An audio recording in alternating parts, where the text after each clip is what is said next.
Hello बच्चों। हमारा प्रश्न दिया हुआ है, निम्न में डायएजोनियम लवण का युग्मन इस क्रम में होता है। ठीक है। पहला है हमारा कि बेंजीन में O माइनस जुड़ा हुआ है, बेंजीन में OH जुड़ा हुआ है, बेंजीन में NH2 जुड़ा हुआ है और चौथा में बेंजीन में NH3 प्लस जुड़ा हुआ है। तो कौन सा क्रम सही है हमें ये बताना है। चार ऑप्शन है हमारे पास, A B C तथा D। चलिए समझते हैं इस प्रश्न को। करें इस प्रश्न की मुख्य अवधारणा की। मुख्य अवधारणा में हमें समझना होगा इलेक्ट्रॉन दाता समूह और इलेक्ट्रॉन ग्राही समूह के बारे में। नाम से ही स्पष्ट होता है, इलेक्ट्रॉन दाता समूह इलेक्ट्रॉन डोनेट करने वाला, इलेक्ट्रॉन ग्राही समूह इलेक्ट्रॉन को ग्रहण करने वाला। तो अब क्या है कि दाता समूह, इलेक्ट्रॉन दाता समूह डोनेटिंग ग्रुप क्या होगा। यहाँ पर जो जो है, यहाँ पर देखो O माइनस है, O माइनस इलेक्ट्रॉन दाता समूह है, OH है, OH भी इलेक्ट्रॉन दाता समूह है, NH2 ये भी इलेक्ट्रॉन दाता समूह है। ठीक है। अब क्या है, इलेक्ट्रॉन ग्राही समूह, यहां पर NH3 प्लस जो होगा इलेक्ट्रॉन ग्राही समूह है। तो इलेक्ट्रॉन ग्राही समूह जो होता है सबसे कम क्रिया करता है। इलेक्ट्रॉन ग्राही समूह जो होता है सबसे कम क्रिया करता है। ठीक है। अब इस प्रश्न के अनुसार हमें चार ऑप्शन दिया हुआ है, O minus, OH, NH2, NH3 plus.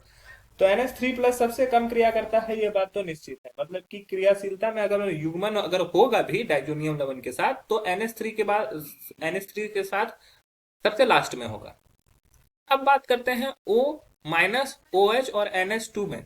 तो इसमें अगर हम लोग स्ट्रेंथ का क्रम समझे, इसमें अगर अस्थायित्व का क्रम समझे तो सबसे ज्यादा जो अस्थाई होगा वो तेजी से रिएक्शन करेगा। ठीक है। तो यहाँ पे सबसे ज्यादा जो अस्थाई है वो हो जाएगा O माइनस। ठीक है। उसके बाद जो अस्थाई है वो होता है NH2 और सबसे कम अस्थाई जो है OH। ठीक है। तो इस प्रकार से क्रियाशीलता भी होगा।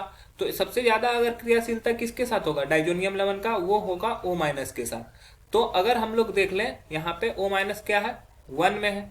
तो 1 जो होगा सबसे ज्यादा क्रियाशील होगा। उसके बाद किसके साथ होगा, चूंकि ये तीनों के तीनों इलेक्ट्रॉन दाता समूह है तो ये तीनों तो पहले रिएक्शन करेंगे NH3 से। अब दूसरा है NH2, तो NH2 कहां से प्रेजेंट है, 3 में। तो उसके बाद ये 3 से रिएक्ट करेगा। उसके बाद हमारा OH में है, तो OH कहां प्रेजेंट है, 2 में। और सबसे लास्ट में किससे रिएक्ट करेगा, 4 से, क्योंकि वो इलेक्ट्रॉन ग्राही समूह है। तो हमारा यही ऑर्डर सही हो जाएगा। ठीक है। तो अगर हम लोग ऑप्शन में देखें तो यहाँ पे देखो 4, फिर 2, फिर 3, फिर 1। तो ऑप्शन ए ही हमारा सही है, अन्य ऑप्शन हमारा यहाँ पर गलत हो गया है। आशा है कि यह प्रश्न आपको समझ में आया होगा। धन्यवाद।